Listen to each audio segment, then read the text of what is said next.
والذین آمنوا اشد حبا للہ صدق اللہ مولانا العظیم۔ اللہم صلی علی سیدنا و مولانا محمد وعلی آل سیدنا و مولانا محمد وبارک وسلم۔ محترم بزرگوں اور دوستوں، عزیز ساتھیوں، یہ وسیع و عریض کائنات جو ہمارے ارد گرد پھیلی ہوئی ہے، یہ ایک سجے ہوئے محل کے مانند ہے۔ اللہ رب العزت نے قرآن کریم کے اندر اس کائنات کے متعلق جگہ جگہ بیان فرمایا، کہا والارض فرشناها فنعم الماہدون، ہم نے زمین کو فرش بنایا، وجعلنا السماء سقفا محفوظا، اور آسمان کو ایک محفوظ چھت بنایا، بغیر عمد ترونہا، پھر ہم نے آسمان کو بغیر پلر اور ستون کے کھڑا کیا۔ انا زینا السماء الدنیا، پھر آسمان کے اندر ہم نے لائٹیں لگائیں، چاند سورج اور ستاروں کے ذریعے سے آسمان کو مزین کیا، غرضے کہ انسان کی ضرورت کی جتنی بھی چیزیں ہو سکتی ہیں وہ ساری کی ساری اللہ نے اس کائنات کے اندر پیدا کی۔ اللہ رب العزت نے اس کائنات کو انسان کے لیے بنایا، مگر انسان کو اس کائنات کے لیے نہیں بنایا۔ کسی نے بڑے اچھے انداز میں کہا، کھیتیاں سرسبز ہیں تیری غذا کے واسطے، کھیتیاں سرسبز ہیں تیری غذا کے واسطے، چاند سورج اور ستارے ہیں ضیاء کے واسطے، بحر و بر شمس و قمر ماء و شمع کے واسطے، یہ جہاں تیرے لیے ہیں تو خدا کے واسطے۔ فرمایا ان الدنیا خلقت لکم وانتم خلقتم للآخرہ، کہ تم سب کو اللہ رب العزت نے اس دنیا کے لیے پیدا نہیں کیا، یہ دنیا تو تمہارے لیے پیدا کی گئی، لیکن تمہیں اللہ رب العزت نے آخرت کے لیے پیدا کیا ہے۔ میرے بزرگوں، اللہ رب العزت نے ہمیں پیدا کیا اور ہماری ضرورت کی ہر چیز کو کائنات کے اندر پیدا کیا۔ کوئی چیز ایسی نہیں جو انسان کی ضرورت کی اللہ نے پیدا نہ کی ہو، ہر چیز اللہ نے پیدا کی۔ اور اللہ رب العزت نے انسان کو مختلف اعضاء سے بنایا، ناک، کان، آنکھ، ہاتھ، پیر، دل، دماغ، مختلف اعضاء سے ملا کر کے انسان کو اللہ نے بنایا۔ اللہ رب العزت نے اس انسان کے اندر دو نعمتیں ایسی رکھی ہیں جو بہت بڑی ہیں، ایک تو دماغ کی نعمت اور دوسرے دل کی نعمت۔ دماغ کو اللہ نے علم کا برتن بنایا اور دل کو اللہ نے محبت کا برتن بنایا۔ اللہ رب العزت نے یہ دو برتن انسان کو دیے، دل و دماغ کے، اور کہا میرے بندو، میں نے تمہارے برتن تو بنا دیے، اب ان کو بھرنا یہ تمہاری ذمہ داری ہے۔ اپنے دماغ کو علم الہی سے بھر لو اور اپنے دل کے برتن کو محبت الہی سے بھر لو۔ میرے بزرگوں، اللہ رب العزت نے جو یہ دل بنایا ہے، یہ دل ایک ایسی چیز ہے کہ جس کے اندر کسی نہ کسی چیز کی محبت ضرور ہوتی ہے، چاہے مخلوق کی محبت ہو یا اللہ کی محبت ہو، کسی نہ کسی چیز کی محبت ضرور ہوگی۔ جیسے کمرے کے اندر یا تو اجالا ہوگا یا اندھیرا ہوگا، ایسے ہی دل کے اندر خالق کی محبت کا یا تو اجالا ہوگا یا مخلوق کی محبت کا اندھیرا ہوگا۔ جب کسی نہ کسی کی محبت ہوگی تو یاد رکھیں کہ اس دل کے اندر اللہ رب العزت کی محبت کے اجالے کو داخل کرنے کی ہم کوشش کریں، اس لیے کہ انسان کے دل کے اندر اللہ کی محبت ہوگی تو انسان کو اچھائی کی طرف وہ محبت لے کر کے آئے گی، اور اگر انسان کے دل کے اندر اللہ کے علاوہ شیطانی شہوانی کسی بھی چیز کی محبت ہوگی اللہ کے علاوہ، تو وہ انسان کو اچھائی کی طرف نہیں بلکہ بربادی کی طرف لے کر کے آئے گی۔ یہ دو چیزیں ہو گئیں، ایک تو اللہ نے اس کائنات کے اندر ہماری ضرورت کی ہر چیز کو پیدا کیا، لیکن ہمیں اس کائنات کے لیے پیدا نہیں کیا۔ دوسری چیز، اللہ نے انسان کو دو نعمتیں دی، ایک دماغ کی نعمت، ایک دل کی نعمت۔ دماغ علم الہی سے بھرا ہونا چاہیے اور دل محبت الہی سے بھرا ہونا چاہیے۔ دو چیزیں ہو گئی۔ تیسری چیز ایک اور یاد رکھیں، جب دل کے اندر کسی کی محبت ہوتی ہے تو انسان کے لیے محبوب کی خدمت کرنا آسان ہوتا ہے۔ انسان اپنے محبوب کی خدمت بغیر کسی لالچ کے کرتا ہے کیونکہ اس سے محبت ہے اسے۔ جیسے ماں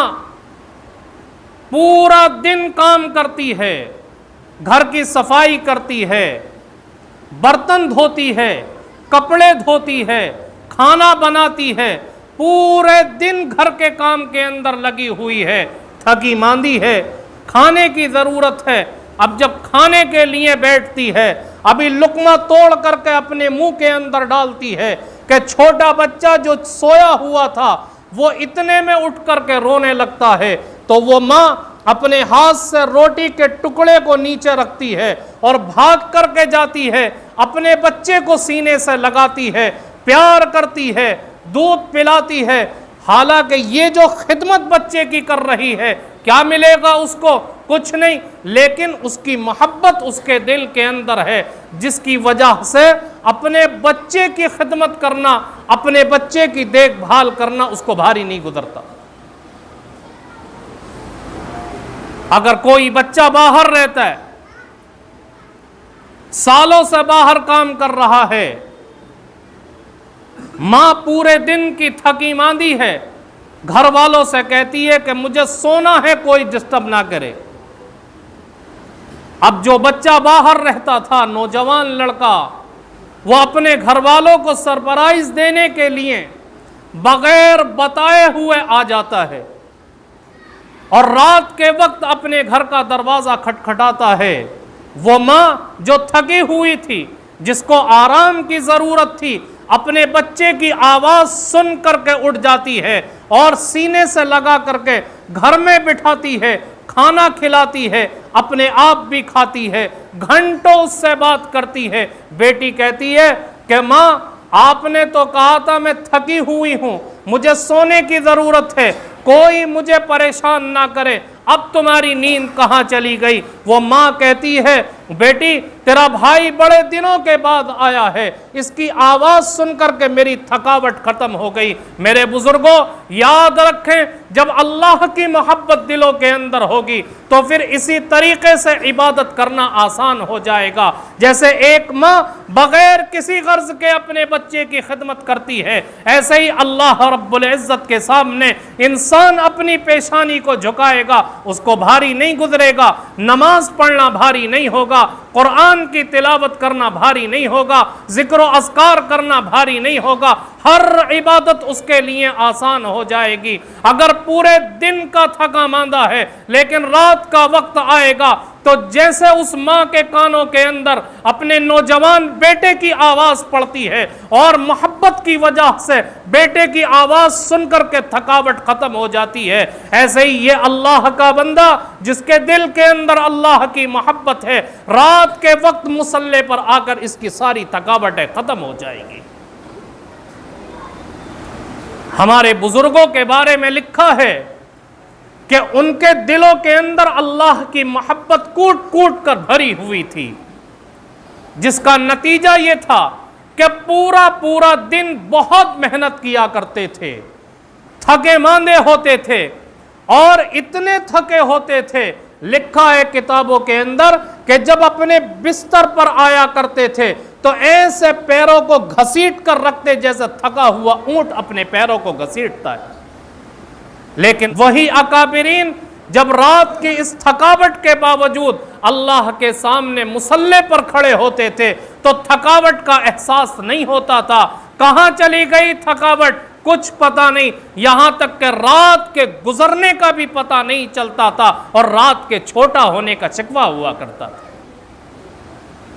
آپ نے حضرت فاطمہ رضی اللہ تعالی عنہ کا واقعہ سنا ہوگا کہ ایک مرتبہ رات کے وقت نماز پڑھنے کے لیے کھڑی ہوئی اور 2 رکعت نماز کی نیت باندھی،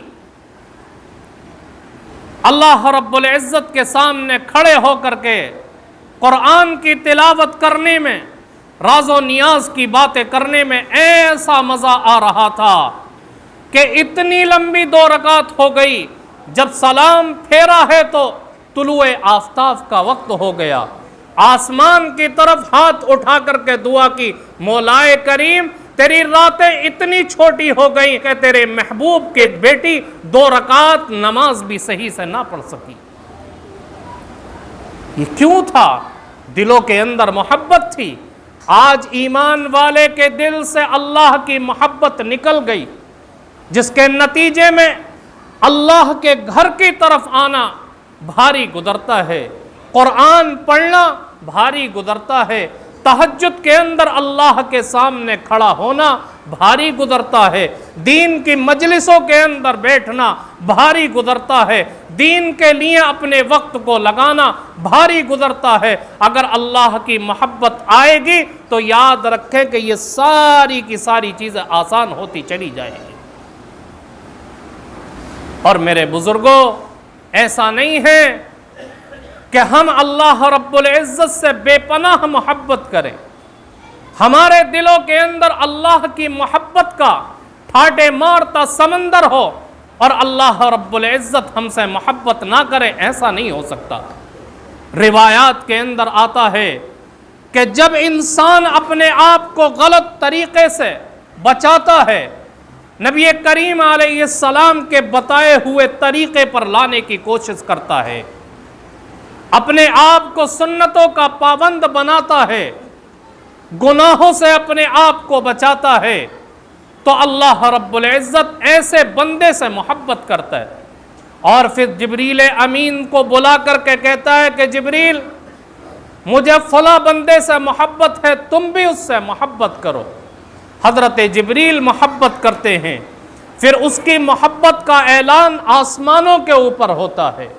زمین کے اوپر ہوتا ہے، یہاں تک کہ کائنات کا ہر فرد ایسے انسان سے محبت کرنے لگتا ہے۔ اور جب انسان کے دل میں اللہ کی محبت نہیں ہوتی، انسان کی زندگی گناہوں سے دور نہیں ہوتی،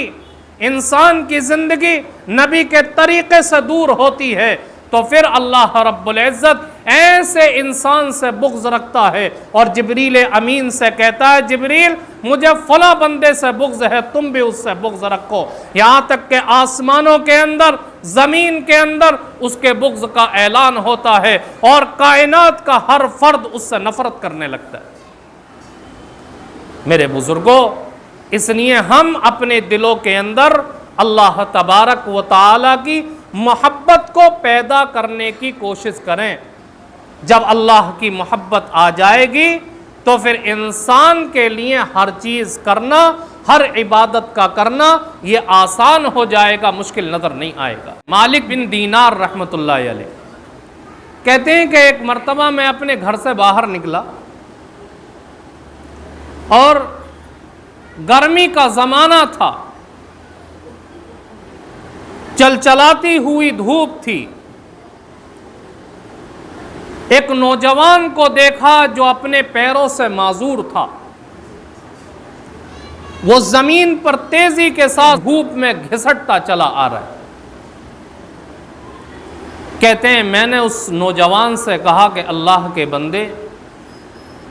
دھوپ میں کہاں جا رہے ہو؟ اس نے کہا کہ میرا